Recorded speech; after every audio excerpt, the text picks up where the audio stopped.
The tax reform plan, they call a tax cut plan, excuse me, they call it a tax cut plan. In the state of New York, it is a tax increase plan.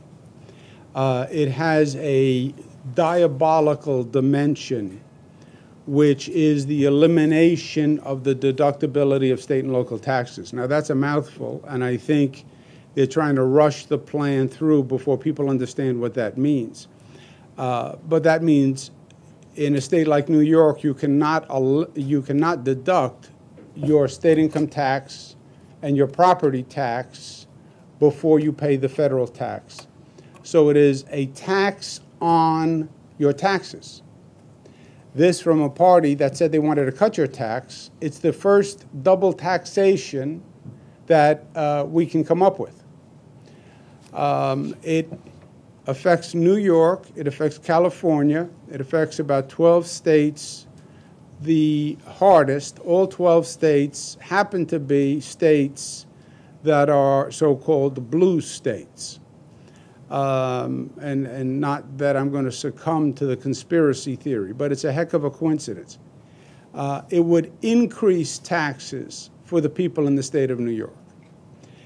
What makes it an even more gross injustice is the state of New York contributes more to the federal government than any other state.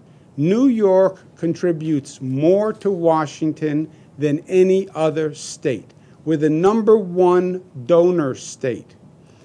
We give $48 billion more than we get back. Why you would want to take more from New York is a gross, gross injustice. And then all of the compromises they're talking about, none of them work. It's just how much pain you would inflict and how much you would increase taxes for middle-class workers.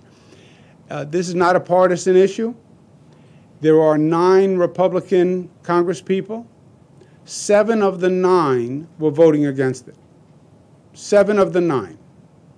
Only 2 were supporting it. So it's not a partisan issue. It's all across the board. It's every Democratic congressperson and 7 of the 9.